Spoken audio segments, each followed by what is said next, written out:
hello friends আজি মৰমৰ বান্ধৱী আহিব বুলি কেটামান তাই ভাল পোৱা মানে ৰেচিপি বনাব লৈছো এফালে মই মাংসখিনি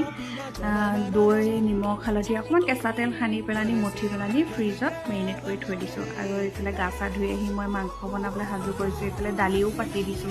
ঢেকীয়া আৰু কণবিলাহী দি দালি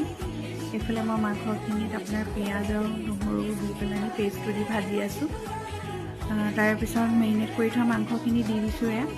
দি পেলানি তাতে অলপ জিৰা গুড়ি বেছি মছলা দি মই আসলতে বনোৱা নাই আৰু আনফালে এয়া কুকাৰতে বনাই থকা যায়